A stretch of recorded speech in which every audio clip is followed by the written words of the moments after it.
let's talk about the one question that is probably on everyone's mind right now.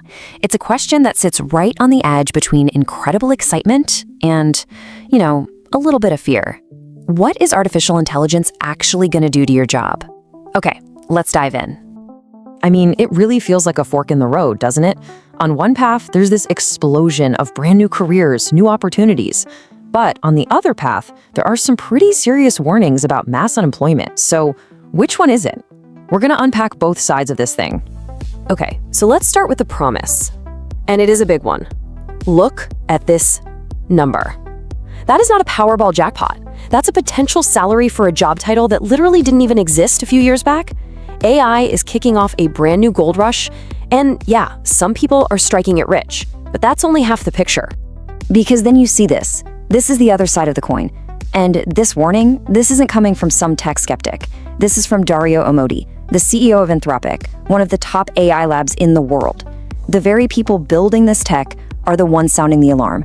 And that is the core tension we really need to understand. So first, let's really dig into that incredible upside. Because what's happening right now is a whole new job market is just emerging out of thin air. It's creating these roles that require this wild mix of human creativity and tech smarts. So, meet the prompt engineer.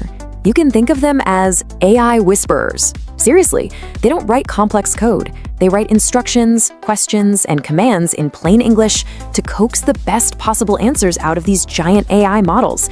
It's like a whole new way of programming a whole new kind of computer. And this is where it gets crazy.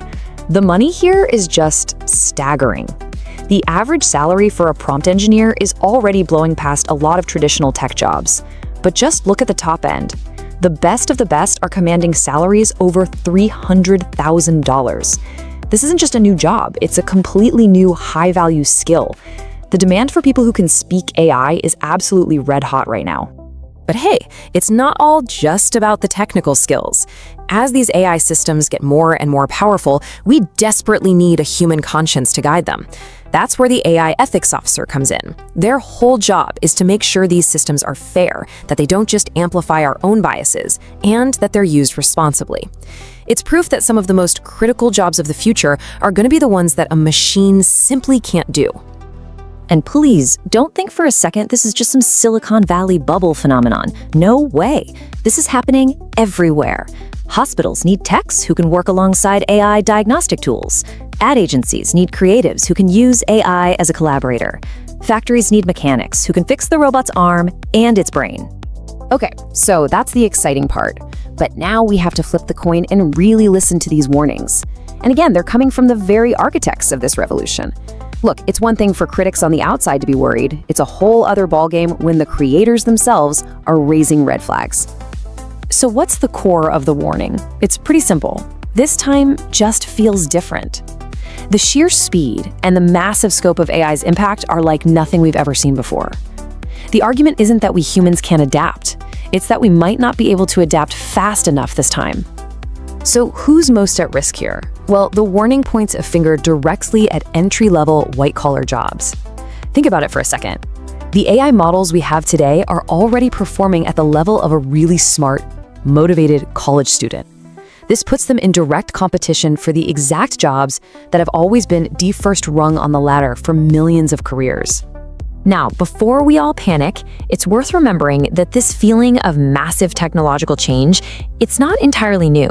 To get a handle on where we might be going, it actually helps to look back. History kind of gives us a playbook with a few different potential outcomes. So, real quick, the Industrial Revolution automated physical work, things a person did with their hands. Then the IT revolution automated analytical, rule-based work, like doing calculations in a spreadsheet. But the AI revolution, it's doing something completely new. It's automating tasks that aren't based on simple rules, tasks that used to require human intuition, like writing a creative email or sketching a new design. That's the game changer right there. So when you look back, automation usually does one of two things to jobs. Sometimes a job just gets completely wiped out. Poof, gone. The elevator operator is the classic example. But, and this is important, much more often a job doesn't disappear, it just transforms. And the story of the bank teller is the perfect case study for this.